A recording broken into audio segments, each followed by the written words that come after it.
We are starting with mock test paper. This is for September exams और ये series 2 पहले चालू कर रहे हैं.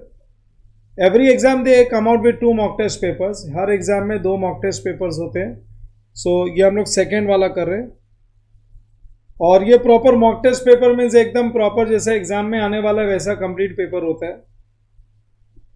देख लो, पहला question number 1 is compulsory and attempt any 4 from the rest. So पहला क्वेश्चन जो होता है वो 20 मार्क्स का होता है, जिसमें हमेशा 12 मार्क का होता है ट्रू और फॉल्स. एक theory question and 1 practical question. So इसका कंपोजिशन यही होता है, 1 theory question, 1 practical question and true और फॉल्स.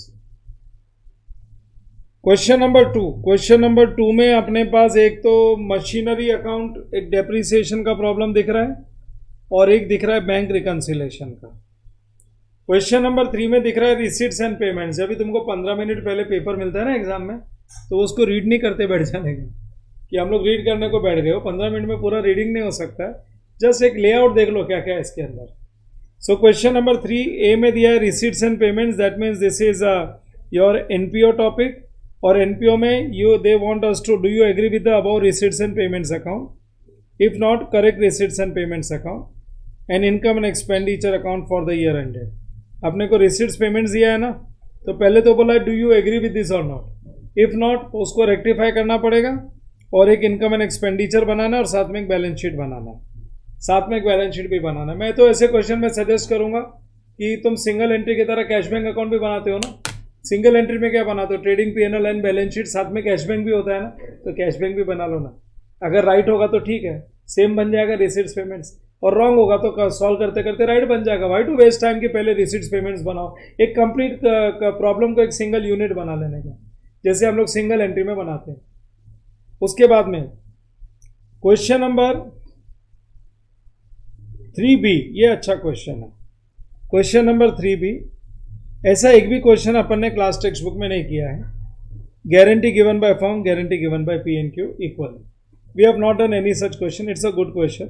सो ये अपने लिए एक सीखने लायक क्वेश्चन रहेगा कि RTP MTP करने से यही फायदा होता है, इसमें कुछ ना कुछ ऐसा मिलता है जो अपन ने नहीं किया है. बिकॉज एग्जाम के पेपर में पूरा 100 मार्क का पेपर तभी आएगा जब तुमने वैसे बहुत सारे पेपर किए होंगे. अदरवाइज 100 मार्क्स का पेपर तुम कर ही नहीं सकते हो, क्योंकि वो एग्जाम है, वो फाइनल एग्जाम है. उसमें वो एग्जामिनर तुमको कुछ ना कुछ नया क्वेश्चन देगा. इतना करने के बाद में भी कुछ मिल जाएगा तुमको नया, बट वो क्लिक हो जाएगा. बहुत कुछ करके जाओगे तो तुमको एग्जाम में क्लिक होगा. उसके बाद में question number 4, balance sheet of partnership firm. क्या दिया हम लोग ने, डेबिट वॉज एडमिटेड, मीन्स ये एडमिशन ऑफ पार्टनर का प्रॉब्लम है. और ये सिंपल क्वेश्चन है, रिवैल्यूएशन बोला है, कैपिटल बोला है और बैलेंस शीट बोला है. It's a simple question of partnership firm. 15 mark का क्वेश्चन है. हाँ, ये एक क्वेश्चन है जो कोई भी टॉपिक से रिलेटेड नहीं है, जनरल एक्रूअल कॉन्सेप्ट में है. Amount of salaries to be charged to PNL, amount of salaries paid during 2023. एक बार पहले भी पेपर में आया था एग्जाम में, पहले एग्जाम में भी आया हुआ है ये सेम क्वेश्चन. सो 5 मार्क का क्वेश्चन है, कोई भी टॉपिक से रिलेटेड नहीं है, एक्रूअल कॉन्सेप्ट है, प्रीपेड आउटस्टैंडिंग उस पर बेस्ड है. So that we will do it, we will take care of this question. फिर क्वेश्चन नंबर 5, ये रिसीट्स एंड पेमेंट्स देके रखा है और एसेट्स और लाइबिलिटी सिंगल एंट्री है. तो receipts and payments, assets and liabilities का ओपनिंग क्लोजिंग बराबर ना. एंड एडिशनल इंफॉर्मेशन है, you are required to prepare trading profit and loss account and balance sheet on that date. Means ये single entry का problem है 10 mark का. और फिर आ गया कंपनी अकाउंट्स. लिमिटेड देख लिया ना, कंपनी अकाउंट्स का प्रॉब्लम है ये. And 2 April company made a final call of 2 per share, entire money collected. 1 June company decided to issue equity share holders bonus shares, rate 2 shares for 5 held.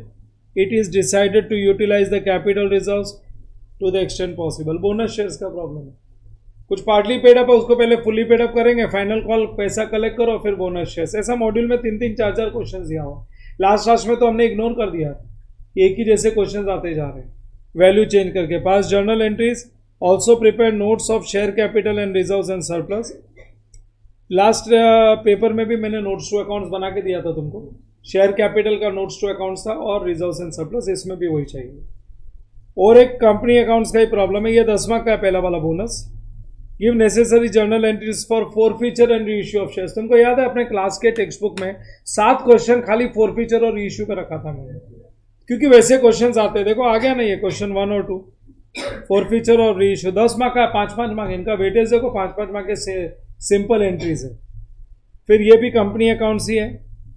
Given is the extract of the balance sheet, redeemable preference shares है, calls in arrears है, they have given calls in arrears, मतलब ये redemption of preference shares है। Preference shares, redemption of preference shares was duly carried out, so ये redemption of preference shares पे है।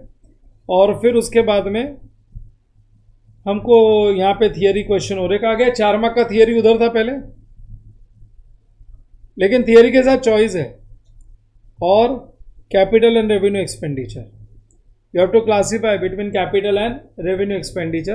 Capital expenditure balance sheet items होते हैं, revenue expenditure P&L होते हैं। जैसे मशीनरी खरीदा तो वैसे ये टॉपिक मैं करा दूंगा। मशीनरी खरीदते तो एंट्री क्या पास करते हैं, थियरी टॉपिक्स में से मशीनरी टू कैश बैंक खर्चा हुआ, अगर सैलरी पे किया तो सैलरी टू कैश बैंक दोनों में खर्चा हुआ, लेकिन मशीनरी जाएगा बैलेंस शीट में और सैलरी जाएगा P&L में। तो P&L में जाएगा उसको बोलते हैं रेवेन्यू एक्सपेंस, और बैलेंस शीट में जाएगा उसको बोलते हैं कैपिटल एक्सपेंडिचर। सो खर्चा तो दोनों हुआ ना, सैलरी पे करो तो 2 भी जेब ढीली हो गई हमारी, और अगर मशीनरी खरीदो तो भी जेब ढीली हो गई, पैसा कम हो गया, अपना पैसा खर्चा हुआ है, दोनों खर्चा है, लेकिन एक खर्चा बैलेंस शीट में जाएगा, दूसरा P&L में। सो जो P&L में एक्सपेंस जाता है उसको बोलते हैं रेवेन्यू, और जो बैलेंस शीट में जाता है वो कैपिटल। सो ये क्लासिफिकेशन कोई डिफिकल्ट काम नहीं है। बस this was your entire paper. Paper का लेआउट देख लिए, ये 15 मिनट खाली लेआउट देखने के लिए रहता है, इसको भी ये भी समझता नहीं, रीड करने को बैठ जाते हैं। रीड थोड़ी कर सकते हैं 15 मिनट के अंदर पूरा जूप जाप करके, वही तुम्हारी स्पीड होती तो जबरदस्त होते। तो इतना 15 मिनट में 100-120 मार्क का पेपर रीड नहीं कर सकते। लेआउट देख लिया, समझ लिया, अब अपने को स्टार्ट करना है। We have to start with this paper. I would start with single entry. मैं स्टार्ट करता हूँ सिंगल एंट्री से। कहाँ गया सिंगल एंट्री? ये हाँ यही है ना। सिंगल एंट्री के साथ इसलिए चालू करो, उसके साथ है ना वो बोनस शेयर्स का प्रॉब्लम है। हम लोग पूरा 20 मार्क का क्वेश्चन, पूरा कंप्लीट क्वेश्चन अटेम्प्ट कर पाएंगे। Question number 5। अच्छा, एग्जाम में कौन सा क्वेश्चन से स्टार्ट करना चाहिए, that depends on your comfortable. तुमको जो कंफर्टेबल लगे उससे शुरू करो। तुमको लगता है ये टॉपिक मेरा बहुत अच्छा है तो पहला वो टॉपिक शुरू करना चाहिए जो हमको बहुत अच्छे से आता है, वो छोटा हो या बड़ा, बहुत अच्छे से आता है और हमारा रॉन्ग नहीं होने वाला। Now look at question number 5। I am starting with single entry. सब एक नया पेज लेंगे और हेडिंग लिख दो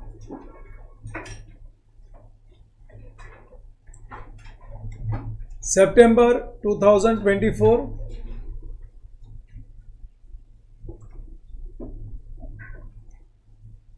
mock test paper, September 24 mock test paper accounts,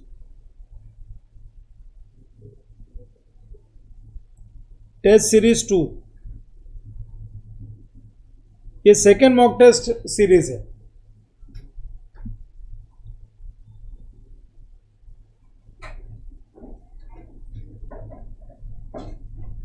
I am starting with question number 5A। Their requirement is trading profit and loss account and balance sheet 31st March 24। वो तो मैं बनाऊंगा ही, लेकिन मेरे पास सिर्फ 3 adjustment, 1 2 3। Machinery, furniture, whether I will prepare और not, that I will decide. Debtors definitely yes, creditors बनाएंगे, इन्वेंट्री के लिए ट्रेडिंग बन गया, इन्वेस्टमेंट्स ओपनिंग क्लोजिंग सेम है, नहीं बनाना है। आउटस्टैंडिंग सैलरीज P&L में एडजस्ट हो गया। अपन 7 वर्किंग नोट बनाते हैं, ओपनिंग बैलेंस शीट बनेगा क्योंकि ओपनिंग बैलेंसेस है। इस बार ओपनिंग बैलेंस शीट दी नहीं है उन लोग ने। Opening balance sheet, total debtors, total creditors, cash bank, data, bill receivable payable नहीं है मेरे पास। और फिक्स एसेट्स में बनाऊंगा या नहीं बनाऊंगा मालूम नहीं। तो अभी तक मेरे कितने 4 अकाउंट दिख रहे हैं, opening balance sheet, debtors, creditors and cash bank. अभी क्या, अच्छा कैश बैंक भी दे रखा है तो कैश बैंक भी अवॉइड कर देते हैं ना। अपन ने लास्ट टाइम किया था ना, बिना कैश बैंक के बना लिया था। तो opening balance sheet, debtors, creditors and trading PNL and balance sheet. So अपने 3 वर्किंग नोट हो गए और ट्रेडिंग पीएनएल और बैलेंस शीट हो गया। अब देख लेते हैं ट्रेडिंग पीएनएल में क्या दिया हुआ है। Mister Prakash furnishes the following information for his readymade garment business, receipts and payments. Opening balance, collection from debtors, everybody knows the journal entry. What entry we pass? Cash bank account debit to debtors. Cash sales entry will be cash to sales. Capital brought in, cash bank account debit to capital. Interest, cash bank account debit to interest. but यहाँ पे rate of interest देके रखा है ना 12%। जरा 85,000 का 12% निकालो। क्या बोल रहे हो? 10,200 और कितना मिला हुआ है? तो बताओ रिसीवेबल कितना? 450 रिसीवेबल है, तो रिसीव्ड प्लस रिसीवेबल बराबर। आगे payment to creditor, journal entry क्या पास करेंगे? Creditors to cash bank, salary paid के लिए salary to cash bank, general expense to cash bank, rent and taxes to cash bank and drawings to cash bank, purchases to cash bank. और ये closing cash और bank वो दोनों दिया हुआ है।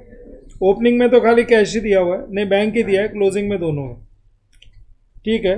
Additional information, 20% of total sales and 20% of total purchases are in cash, तो 80% credit हो जाएगा। Of the debtors 7,200 should be written off as bad debts and further provision for doubtful debts is 2%। So RDD भी है, bad debts भी है और RDD भी है। Provide depreciation 10% on machinery and furniture. अगर रेट ऑफ डेप्रिसिएशन एडजस्टमेंट में दिया हुआ है तो ये क्लोजिंग बैलेंस बिफोर डेप्रिसिएशन है। हाँ तो बराबर है ना, ओपनिंग भी 85, क्लोजिंग भी 85, तो डेप्रिसिएशन के बाद में नया वैल्यू आएगा ना। अगर तुम डेप्रिसिएशन चार्ज ही नहीं करोगे तो ओपनिंग बैलेंस ही तो क्लोजिंग में आएगा। और यहाँ पे भी देख लो, ओपनिंग ही क्लोजिंग में आया, कोई एडिशन तो है नहीं। तो इनफैक्ट मैं तो बोलता हूँ ये मेरे को नहीं चाहिए, ये तो नया आएगा ना, क्यों दे रहे हो ये? हम डेप्रिसिएशन चार्ज करके नया वैल्यू लिख लेंगे। और खाली डेप्रिसिएशन ही चार्ज करना है तो अकाउंट बना के क्या करेंगे? बैलेंस शीट में लिख देते हैं माइनस डेप्रिसिएशन, पीएनएल में आ जाएगा। सो प्रॉब्लम एकदम सिंपल। कितने मार्क्स का? It is a 10 marks question. Let's start. लिखो।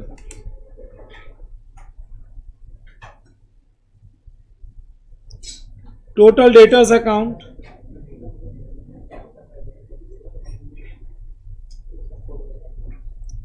Total debtors account 6 lines. अच्छा ओपनिंग बैलेंस शीट भी है, ओपनिंग बैलेंस शीट पहले लिखो। 1 अप्रैल 23 ना, 31 मार्च 24 है। Opening balance sheet, opening balance sheet as on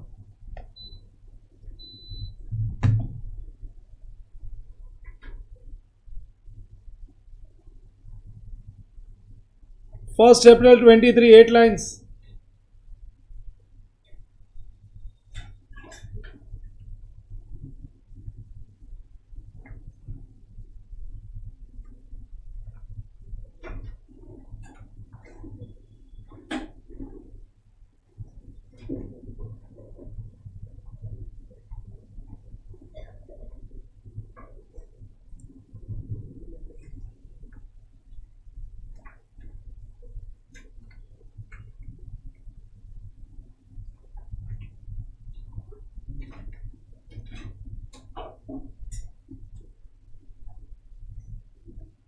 Liabilities, assets,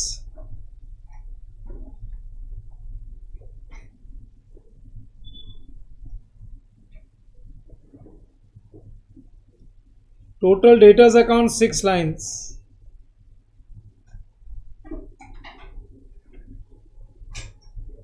अपने क्लास टेक्स्ट बुक के क्वेश्चंस बहुत अच्छे, वो बार बार प्रैक्टिस करते रहोगे ना तो ये तो क्वेश्चंस तुमको बहुत सिंपल लगेंगे, वो तो बहुत अच्छे क्वेश्चंस हैं। वो सारे क्वेश्चंस में सीए इंटर में पढ़ाता था, वो लेवल के क्वेश्चंस मैंने पिकअप कर लिए।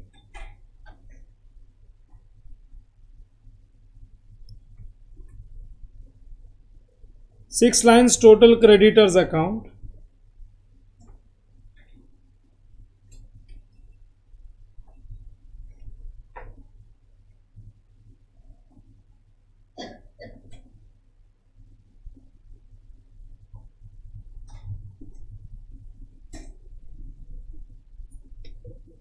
टोटल क्रेडिटर्स अकाउंट यहाँ पे लिखोगे ओपनिंग बैलेंस शीट में write down capital account,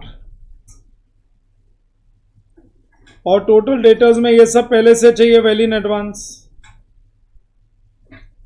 to balance brought down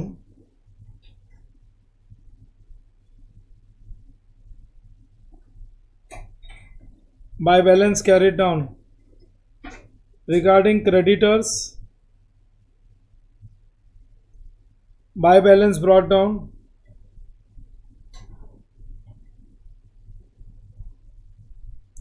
To balance carried down. Go to the next page. On the red line, trading profit and loss account for the year ended.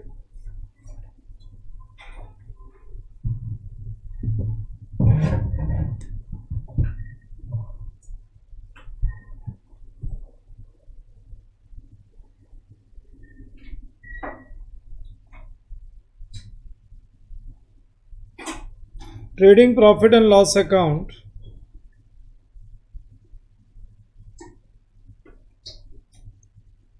for the year ended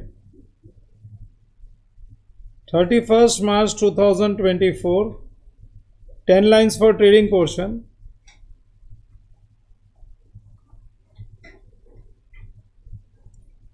and 10 lines for P&L portion.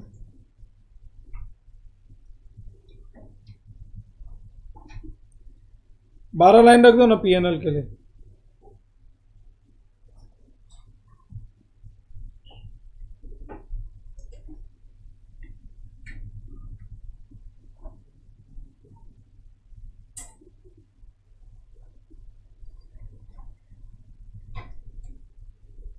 Trading portion, P&L portion,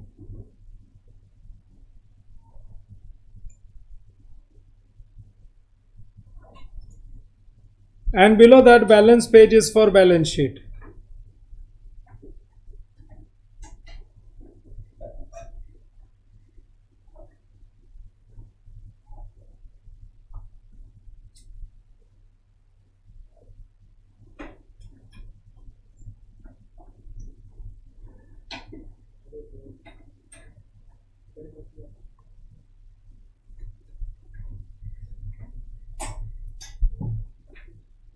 Balance sheet as on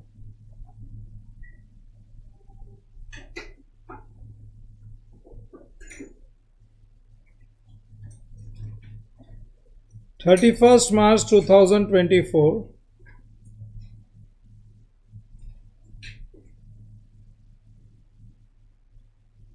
Liabilities, assets,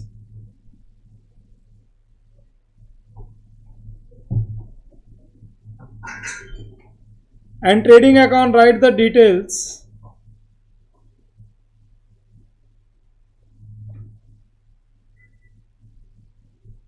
To opening stock, to purchasers, cash, credit, total,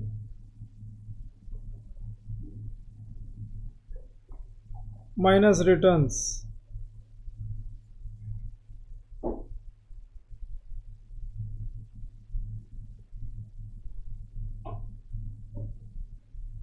By sales,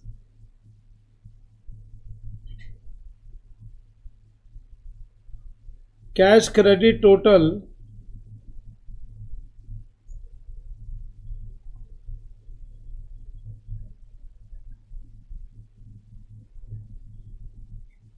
minus returns,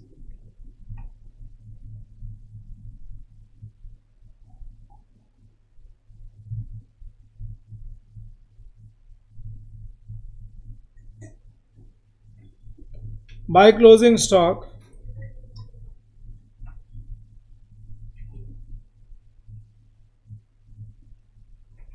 gross profit carried down, gross profit brought down.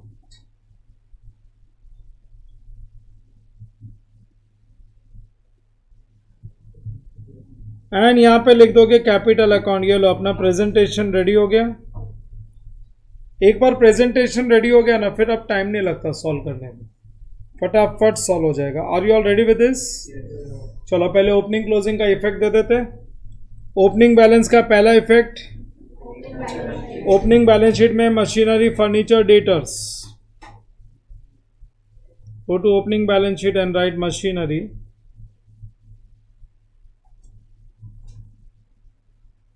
furniture,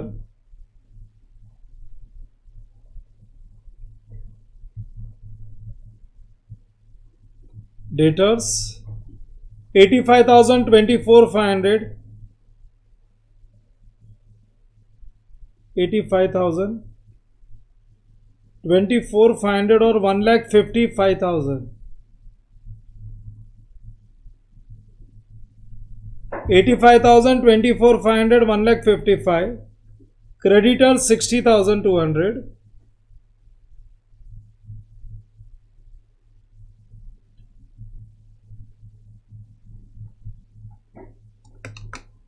creditors 60,200, creditors के बाद लिखोगे inventory 38,600,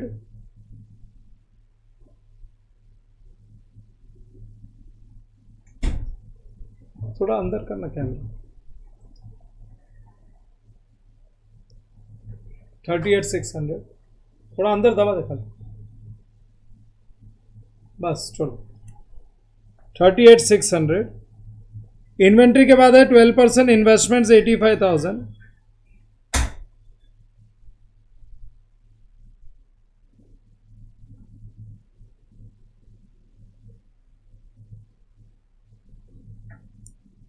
an outstanding salary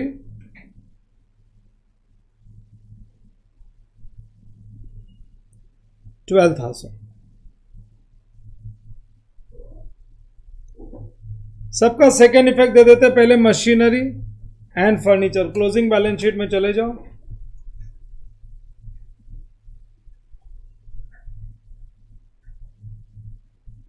machinery 85,000, furniture है ना, next item furniture 24,500, दोनों inner column में लिख के छोड़ दो।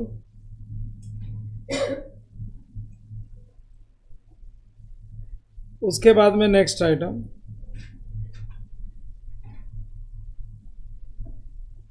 Debtors 1,55,000 opening balance, inventory 38,600 opening stock,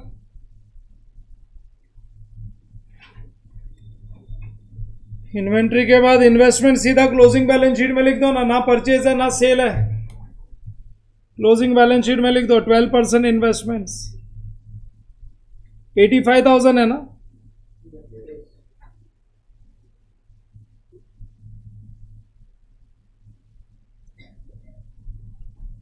फिर उसके बाद लाइबिलिटी साइड में आ जाते हैं। ओपनिंग एसेट साइड तो हो गया, क्रेडिटर 60,200,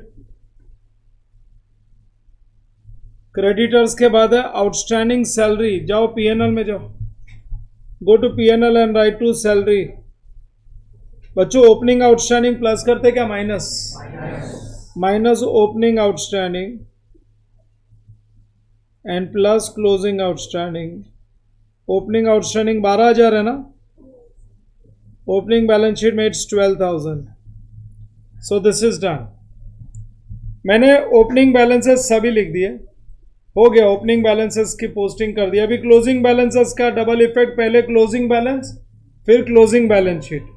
मशीनरी फर्नीचर तो हम लोग फाइंड करेंगे, डेटर्स और क्रेडिटर्स में क्वेश्चन मार्क है, so we will put question mark. Debtors question mark, posting या तो अमाउंट के साथ करना है या क्वेश्चन मार्क के साथ करना है। क्रेडिटर्स क्वेश्चन मार्क, फिर उसके बाद है इन्वेंट्री 55,700, लिख दो 55,700 का क्लोजिंग स्टॉक।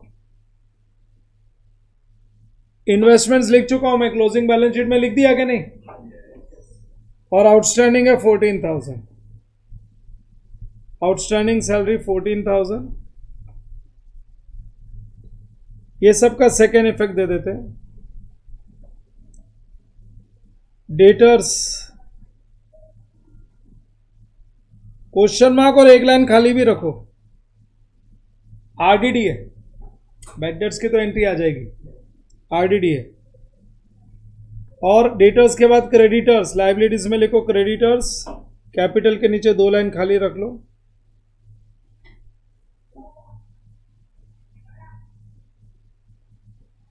क्रेडिटर्स के बाद में नेक्स्ट आइटम क्या है, इन्वेंट्री 55,700।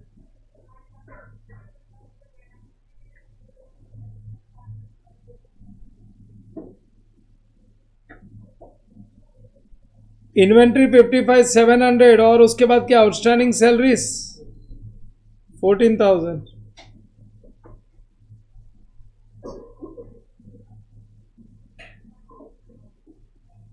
ये लो ओपनिंग क्लोजिंग का इफेक्ट दे दिया।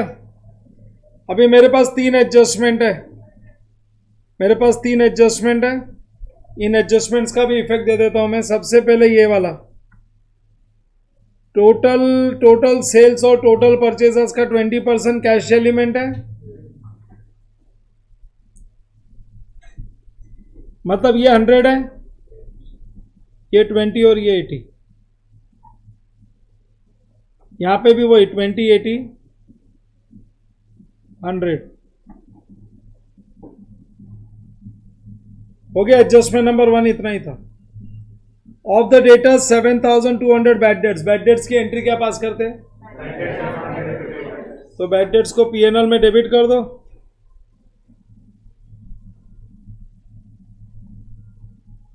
टू बैड डेट्स 7,200 और डेटर्स के क्रेडिट में लिख दो बाय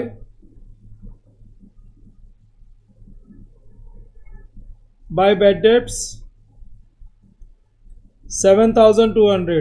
अच्छा, जो आरडीडी क्रिएट करेंगे वो अगले साल का, उसको इससे कोई लेना देना नहीं है। वो फॉर्मूला हो गया अभी, 12th खत्म, अभी छोड़ो फॉर्मूला। पिछले साल का आरडीडी होता तो माइनस करता था मैं, क्योंकि पिछले साल का इससे रिलेटेड था। बैड डेट्स के बाद में क्या है, आरडीडी कितना परसेंट, 2% आरडीडी, तो वो तो करंट ईयर के डेटर से क्रिएट होगा माइनस आरडीडी। एक बार डेटर का क्लोजिंग बैलेंस मिल गया ना, तो अगले साल के बैड डेट्स के लिए हम लोग 2% का प्रोविजन कर रहे हैं। इसका सेकेंड इफेक्ट इधर, ठीक है। और ये एडजस्टमेंट नंबर कौन सा था, 2 हो गया। डेप्रीसिएशन, तुम्हारा कोई purchase and sale of machinery है क्या इधर, तो खाली डेप्रीशिएट ही करना है। प्रोवाइड 10%, दोनों का 10% ही है। लिखो माइनस डेप्रीसिएशन, 10% इज 8,500। बोलो क्या बचेगा, 76,500 माइनस डेप्रीसिएशन 10% comes to 2450। बोलो कितना बचेगा, 22,050। चलो डेप्रीसिएशन का सेकेंड इफेक्ट पीएनएल में जाने तो लिखोगे टू डेप्रीसिएशन, ब्रैकेट ओपन कर लो ना और ब्रैकेट में लिख दो 8,500 प्लस कितना है 2450। What is the total, 10,950। अब मेरा ना एडजस्टमेंट्स तीनों ही हो गया, अब खाली कैश बैंक पोस्टिंग बाकी है। Opening balance goes to which balance sheet, लिख दो ओपनिंग बैलेंस शीट में कैश बैंक, ये बैंक बैलेंस है क्या, बैंक बैलेंस है ना, बैंक बैलेंस है 16,250।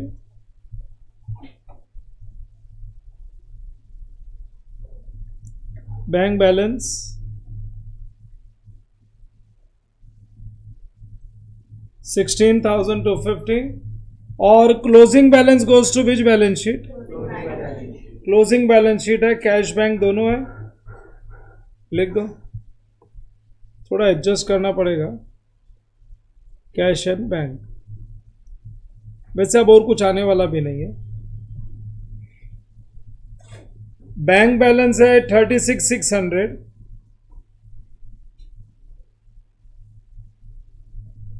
और बैंक बैलेंस है 36,600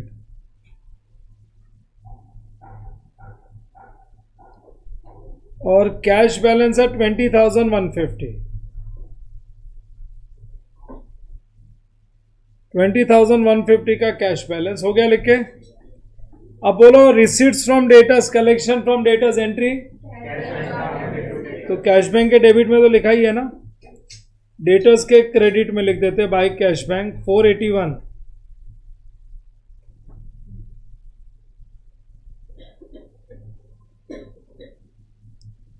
$481,000 और है 1,70,000 cash sales entry will be, तो सेल्स में 1,70,800, 170,800। रुक जाओ, अभी घाई मत करो, अभी क्रेडिट सेल्स अब मत निकालते बैठो, बाद में पोस्टिंग कर लेना, देखो नहीं तो फंस जाओगे इधर ही। फिर capital brought in entry will be cash bank to capital, तो कैपिटल में ऐड कर देंगे 50,000 फर्दर इंट्रोड्यूस्ड,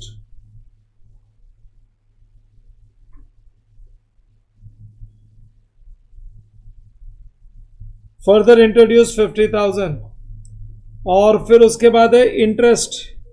इंटरेस्ट तो पीएनएल के क्रेडिट में जाएगा, लेकिन साथ में रिसीवेबल भी आएगा ना, पीएनएल के क्रेडिट में चले जाओ और लिखो बाय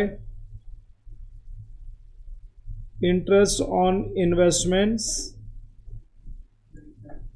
कितना बोल रहे हो 9750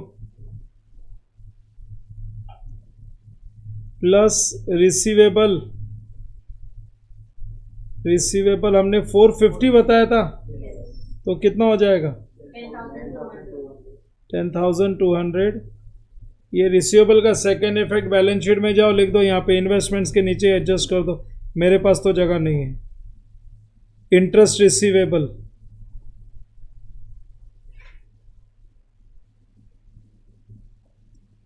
$450 लिख दिया, इंटरेस्ट रिसीवेबल हो गया ना, receipt side complete. Payment side में payment to creditors entry will be creditors to cash bank 3,43,000, creditors account debit to cash bank account 3,43,000। Salaries, general expenses, rent and taxes, ये सब पेमेंट साइड में तो लिख ही दिया ना, पीएनएल में लिखना बाकी है। जाओ पीएनएल में जाओ, सैलरीज लिखो 75,000, बाहर निकालो जरा, -12 + 14 77,000। सैलरीज के बाद लिखोगे जनरल एक्सपेंस 22,500,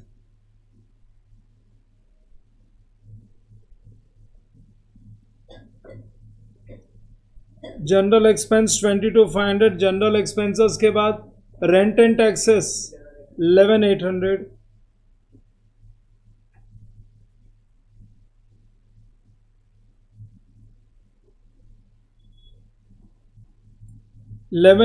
के बाद में नेक्स्ट क्या है, ड्राइंग्स, कैपिटल से माइनस कर देते हैं 96,000। अभी एक लाइन इधर भी कम पड़ गई, एडजस्ट कर दो भाई। 96,000 क्या प्रॉफिट लॉस आना बाकी है अभी, 96,000। ड्राइंग्स के बाद कैश परचेज, बोलो परचेज की एंट्री 1,22,750, परचेज अकाउंट डेबिट 1,22,750। अब ये लिखने के बाद है ना, मेरा कैश बैंक भी हो गया, मैंने सब कुछ पोस्ट कर दिया, I have completed cash bank also. अभी मैं सबसे पहला काम ये करता हूँ, ये निकालता हूँ, जरा क्रेडिट परचेज निकालो, तुम क्रॉस मल्टीप्लाई करो, क्रेडिट परचेज निकाल के दो मेरे को। 491, क्या बोल रहे हो, 491 इंटू 80/20 किया ना, 491 क्रेडिट परचेज के वैसे एंट्री क्या पास करते हैं, purchase account debit to creditors. So creditors में जाओ और लिख दो by purchasers, by purchasers account.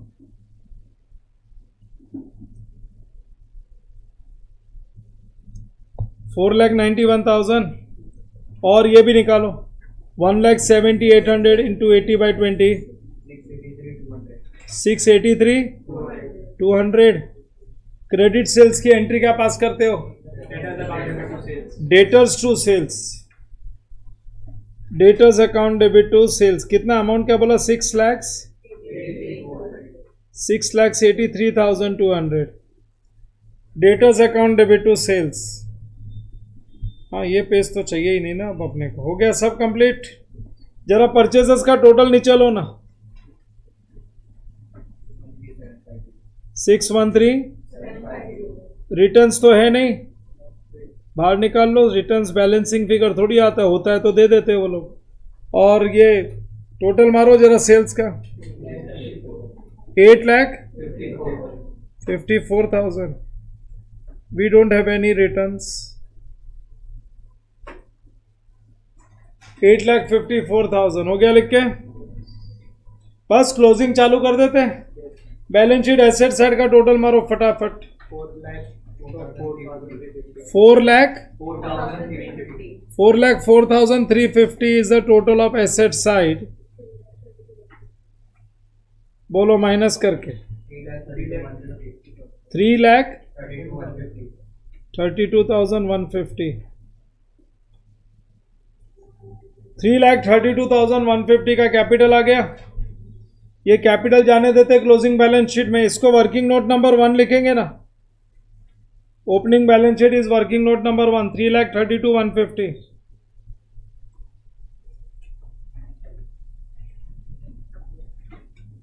$332,150 right in closing balance sheet. ये वर्किंग नोट नंबर 1 से आया है. अच्छा फिर ओपनिंग बैलेंस शीट के बाद में डेटर्स अकाउंट है.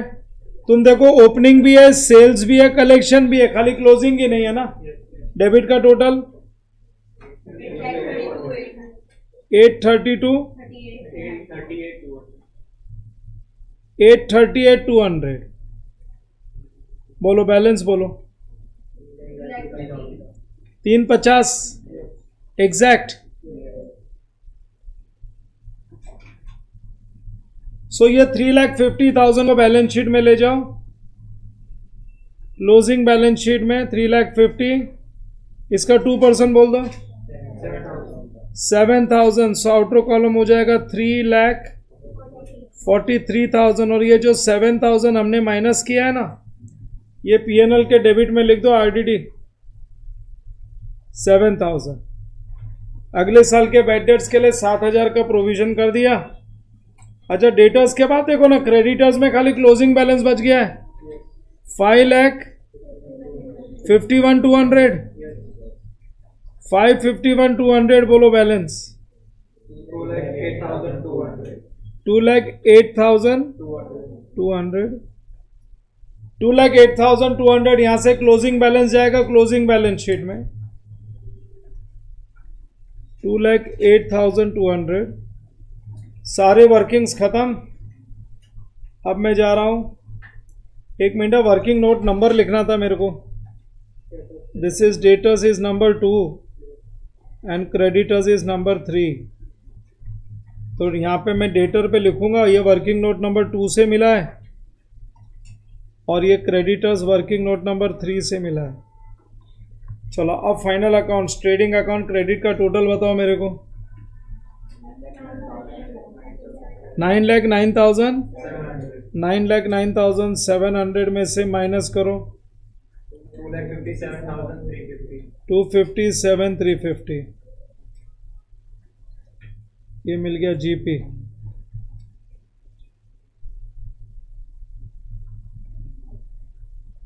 $257,350 के साथ 10,200 ऐड कर दो. 267,550.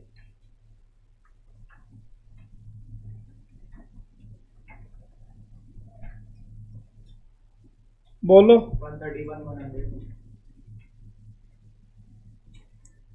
1,31,100. This is net profit.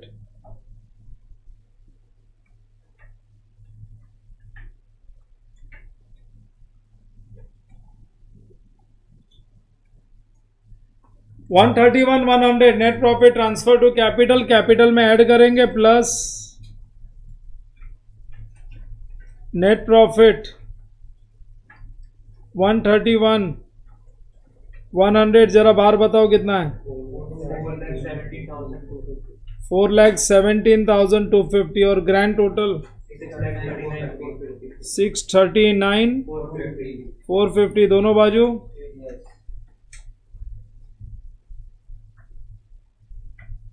6,39,450 ये लो सिंगल एंट्री का क्वेश्चन कंप्लीट। ये एक प्रॉब्लम हो गया अपना 639,450। आगे बढ़ते हैं नेक्स्ट क्वेश्चन पे।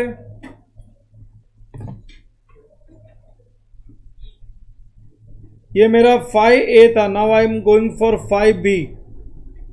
5B बोनस का प्रॉब्लम है, सिंपल प्रॉब्लम है। हो गया क्या नहीं तुम लोगों का? अभी भी कट कट कैलकुलेटर ही चला रहे हो। Following notes pertains to Snowberry limited's balance sheet on 31 March 2004।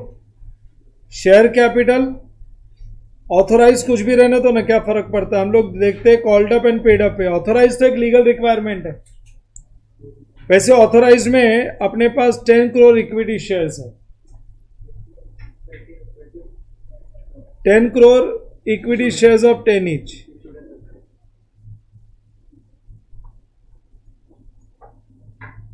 अच्छा ये इश्यूड एंड सब्सक्राइब है, ये हेडिंग है। ऑथोराइज अलग है, इश्यूड सब्सक्राइब अलग है and called up and paid up अलग है। मतलब फुर्सत में बैठा हुआ है, ये ज़्यादा फुर्सत रहती है ना।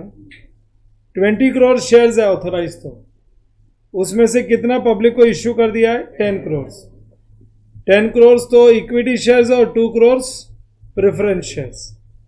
वो इक्विटी प्रेफरेंस मिला के 20 करोड़ है टोटल, क्योंकि यहाँ ब्रेकअप थोड़ी दिया अपने को, ब्रेकअप नहीं दिया है। अब called up and paid up में 10 crore equity shares of 10 each, लेकिन कितना पर share called up and paid up? जितना कॉल्ड अप है उतना पेड अप है, जितना कॉल्ड अप है उतना पेड अप है, बराबर ना।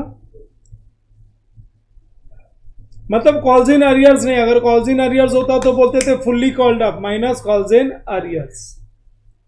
And 2 crore 11% preference shares of 100 each fully called up and paid up है। ये तो पूरा 10 रुपया कॉल्ड अप और पेड अप भी 10 रुपये ही।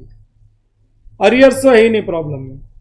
रिजर्व्स एंड सरप्लस में एक तो कैपिटल रिजर्व्स है, profit on fixed assets realised in cash. देखो so nice of them, they are so kind to us, they don't keep things in suspicion. कुछ भी सस्पिशियस चीजें नहीं रखते वो लोग क्लियर बता देते कि ये कैपिटल रिजर्व्स कैश में मिला है। नहीं तो कैपिटल रिजर्व्स को बोनस में इग्नोर करते थे हम लोग। मैंने तुमको थियरी में बताया कैपिटल रिजर्व्स के लिए प्रॉब्लम साइलेंट है, तो बोनस में यूज नहीं करने का। कैपिटल रिडम्पशन रिजर्व्स तो बना ही बोनस देने के लिए। फिर securities premium, general reserves and profit and loss. On 2 April company made final call on equity shares of ₹2 per share and entire money is received। तो making of final call, receipt of final call money, 2 entry में पैसा collect हो जाएगा। फिर 1 June company decided to issue equity share holders bonus shares at the rate of 2 for how many held? And for this purpose it decided to utilize capital reserves to the maximum possible extent। जरूरत पड़ा तो ही हम लोग revenue profits को हाथ लगाएंगे। तो मैं ये 3 प्रॉफिट्स यूज करूंगा। सबसे पहले आई विल यूज CRR, उसके बाद में कैपिटल रिजर्व, सिक्योरिटीज प्रीमियम, और जरूरत पड़ी तो फिर हम लोग जनरल रिजर्व से और PNL पे आएंगे। चलो ठीक है, पहले नया पेज ले लो। Question number 5B, issue of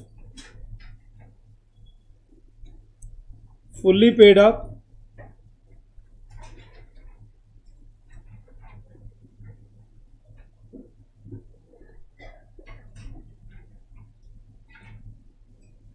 issue of fully paid up bonus shares.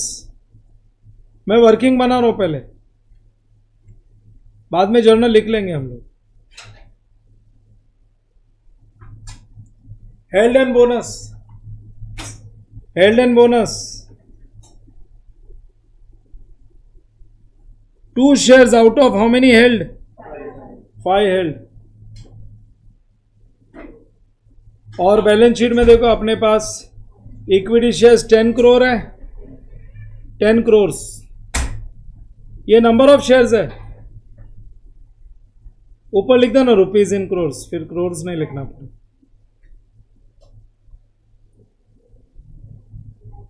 क्या हो गया? ऊपर रुपीज इन लैक्स लिखा है और ये करोड़ में दिया है। मतलब दिमाग खराब करने का काम है।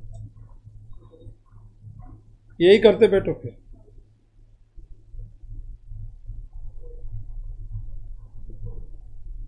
एक काम करो ना, 10 crore into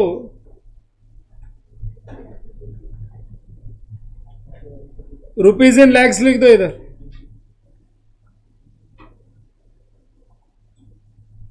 rupees in lakhs convert कर देंगे हम लोग। We will convert. ये 10 करोड़ है ना,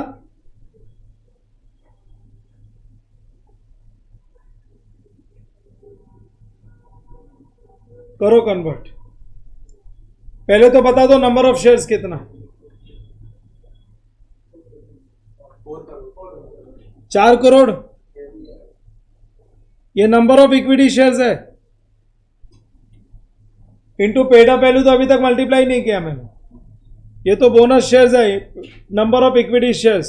क्योंकि मेरे पास 10 करोड़ बोला है ना उन लोग ने, क्लियरली तो बोला है 2 करोड़ नहीं, ये रहा 10 करोड़। 10 करोड़ पे कितना? तो मेरे को मिल गया 4 करोड़ इंटू एक शेयर की वैल्यू कितनी है? Paid up value. What is the paid up value per share? 10 rupees. Nominal value, paid up नहीं, nominal value.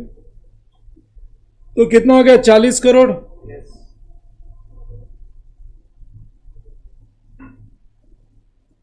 ₹40 crore. Rupees in lakhs चाहिए ना उनको।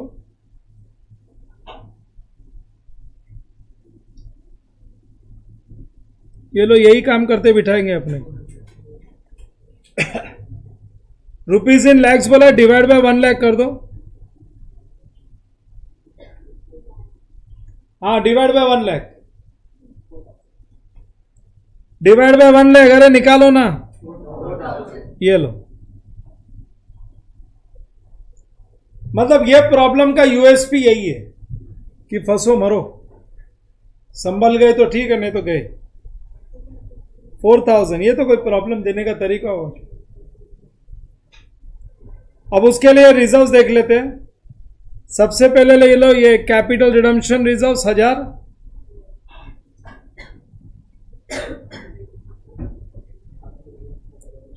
सीआरआर 1000। ये तो सब रुपीज इन लैक्स ही है। सिक्योरिटीज प्रीमियम बोलो वो कितना है? सिक्योरिटीज प्रीमियम चेक करते हैं। सिक्योरिटीज प्रीमियम है 2000। टोटल चाहिए कितना अपने को? ये लो, ये भी ले लिया। कैपिटल रिजर्व्स, कैपिटल रिजर्व्स ले लो 485 पूरा ही ले लो। अभी और कितना चाहिए? 515 चाहिए। तो जनरल रिजर्व्स में है क्या इतना? 515 फ्रॉम जनरल रिजर्व्स। वर्किंग तो हो गई अपनी। अब क्या, बस अपने को फाइनल कॉल करना है, शेयर्स को फुल्ली पेड अप करना है और एंट्री पास करनी है। ये वर्किंग है। Working note number 1, journal of messrs.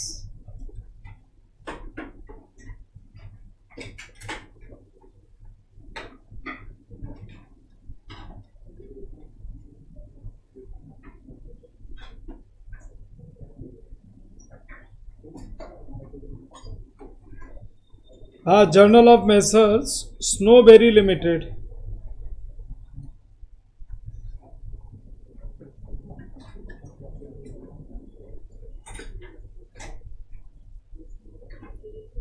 Journal of messrs Snowberry limited.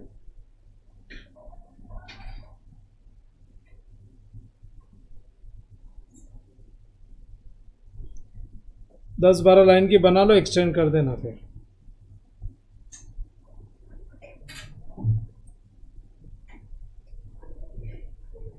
पहले तो जो equity shares fully paid up नहीं है उनको फुल्ली पेड अप बनाना पड़ेगा। डेट के साथ दिया हुआ है 2 April. Company made final call 2 April 24।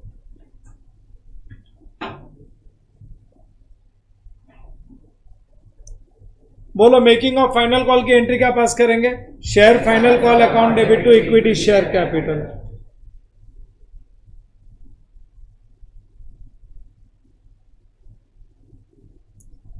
Share final call account debit to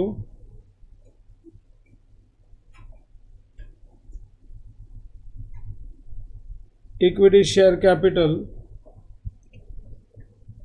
10 crore into कितना है पेड अप 2 ना, 10 crore into 2 divide by 1 lakh.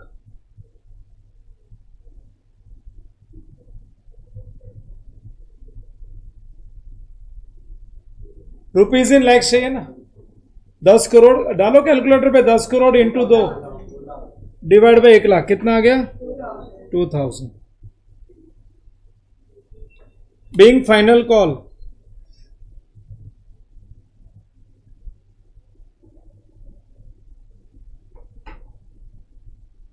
of rupees 2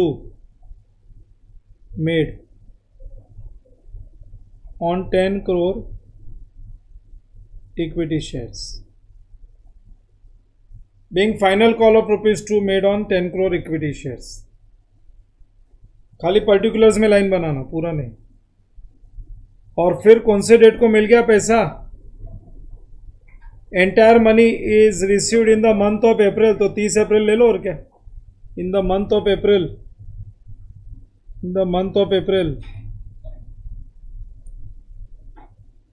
bank account debit,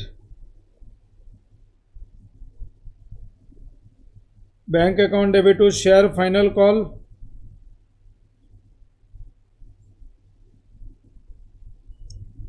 ये लो हो गए shares fully paid up. Being final call money received.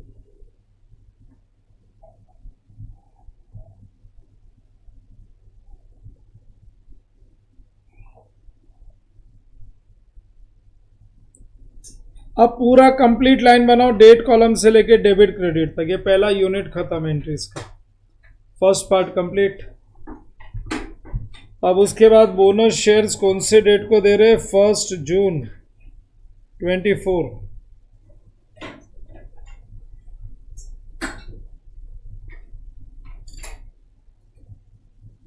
Issue of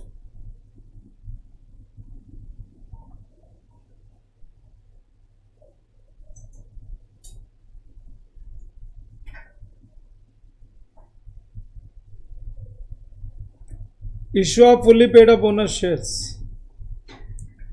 Issue of fully paid up bonus shares. पहला declaration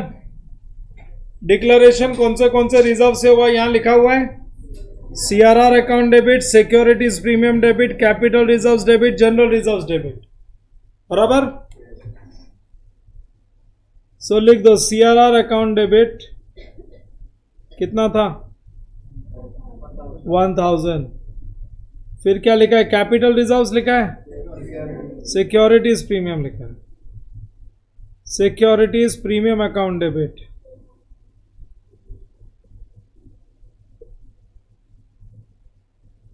securities premium account debit कितना? 2000. फिर क्या है? Capital reserves account debit. ये कितना है? 485. और क्या है?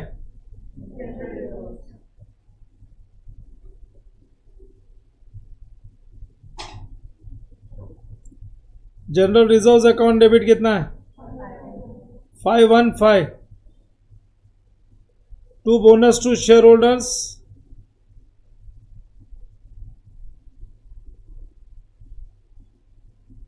Tell me the total. Being bonus shares declared. बस इतना ही लिख दो.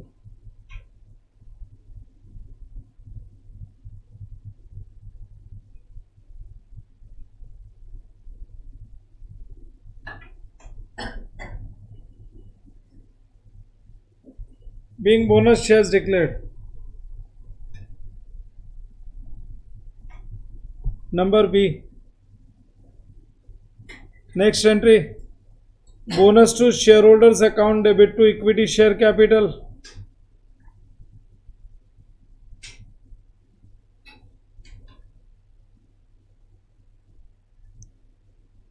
bonus to shareholders account debit.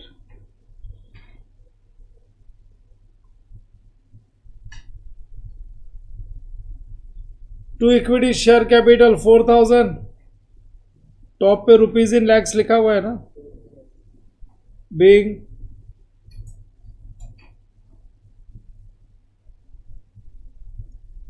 being bonus shares issued.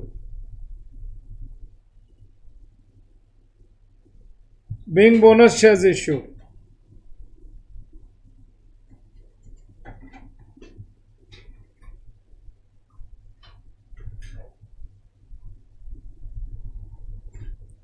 चार करोड़ है ना बोनस शेयर्स, तो 20 करोड़ के ऊपर थोड़ी गया, ऑथोराइज के ऊपर थोड़ी गया, बराबर ना. तुम देखो ना, ये 10 + 2 12 करोड़ था और 4 और है 16 ही होता है, 20 के ऊपर तो नहीं गया. उनको बैलेंस शीट तो वो नोट्स टू अकाउंट चाहिए शेयर कैपिटल का, और रिजर्व्स एंड सरप्लस का भी एक्सट्रैक्ट चाहिए. तो देखो मैं ऑथोराइज तो है ना एज इट इज ये का यही कॉपी करूंगा, लेकिन अभी इशूड एंड सब्सक्राइब्ड में ना ये 10 crore shares issued subscribed and paid up लिखेंगे.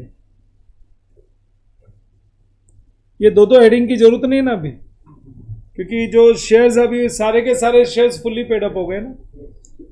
तो issued subscribed and paid up एक ही हेडिंग बना लेंगे और उसी में लिख देंगे हम लोग. लिखो राइट डाउन. सॉल्यूशन का नेक्स्ट पार्ट है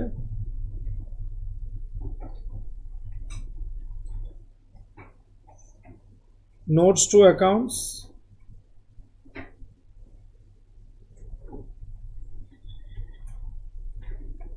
number 1,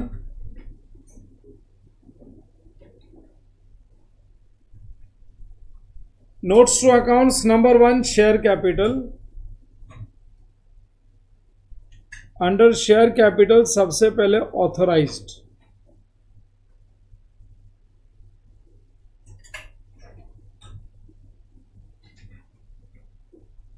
$20 crore shares of 10 each.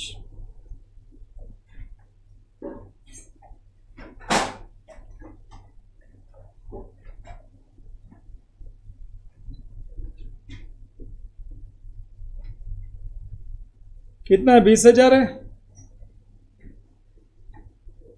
20 crore shares of 10 each 20,000, but authorized is never part of the total of the balance sheet. It is just a legal requirement. ये total of balance sheet में add नहीं करते हम लोग. अब heading आ जाएगा issued subscribed and paid up. Issued subscribed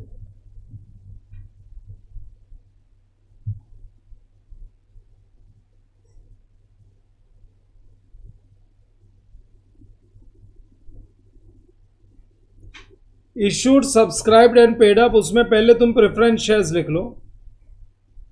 preference shares तो जितने ये सारे के सारे फुल्ली पेड अप ही है ना. 2 crore 11% preference shares of 10 each. 2 crore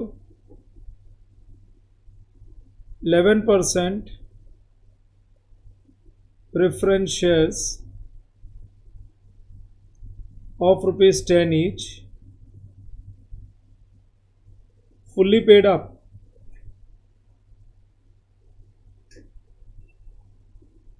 Fully paid up, you can take the value from here itself 2,000.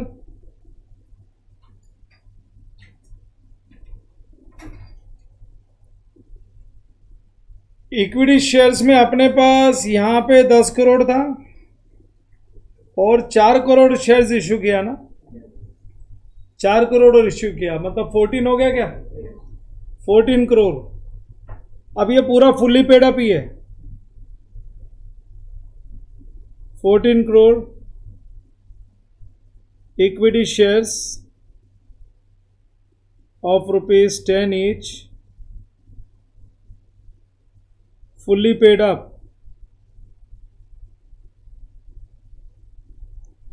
fully paid up. ऊपर अपने पास 8,000 था, 8,000 तो इधर था और 2,000 और इधर आ गया 10,000. 10,000 के बाद और आ गया 4,000, 14,000। लेकिन ये 14,000 में से 4,000 तो बोनस शेयर्स है, और bonus shares consideration other than cash issue होता है। बोनस शेयर्स तो रिजर्व्स में से आता है। And whenever shares are issued for consideration other than cash, a note mentioning the fact should be recorded below share capital for 5 years। How many years? ये सब मैंने तुमको टॉपिक करते समय समझाया, लिखा के भी दिया, बुक में भी चेक करोगे ना आज भी, तो वो shares issued for consideration other than cash में प्रिंटेड दिया हुआ है तुमको मैं। सो लिखोगे of the above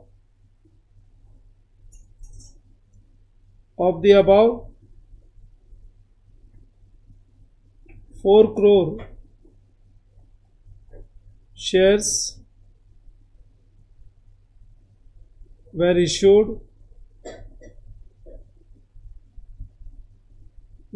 as fully paid up bonus shares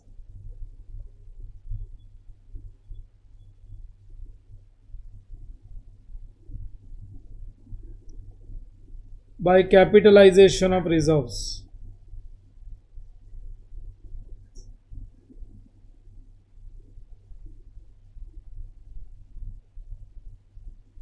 bye capitalisation of reserves, ये लो शेयर कैपिटल हो गया 16,000 लाख, 16,000 लैक्स का हो गया। ये पहला नोट्स टू अकाउंट बन गया शेयर कैपिटल का। We have prepared notes to accounts on share capital.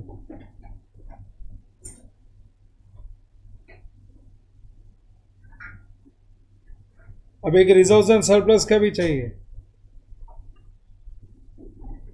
They want us to prepare reserves and surplus। लिखो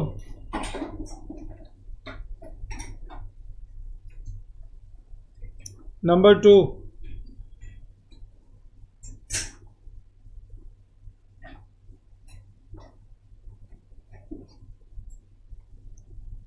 रिजर्व्स एंड सरप्लस। मेरे पास कितने रिजर्व्स थे पहले तो सबके नाम लिखने हैं मेरे को। Capital reserves, CRR securities premium, general reserves, capital reserves,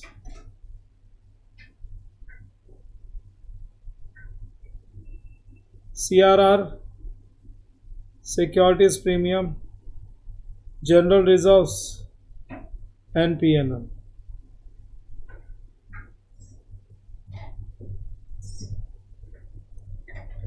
मेरे पास ये सारे के सारे रिजर्व्स है, लिख लिया सबने। कैपिटल रिजर्व्स में था 485।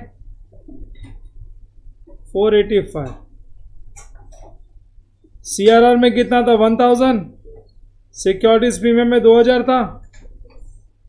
एक कैपिटल रिजर्व्स नहीं लिखा क्या मैंने? अच्छा, फर्स्ट वही लिखा है। सिक्योरिटीज प्रीमियम में 2000 था ना, और जनरल रिजर्व्स 1040, और PNL में है 273। देखो PNL में 273 है। अब है ना, तुम देखो तुमने बोनस के लिए CRR 1000 पूरा यूज कर लिया,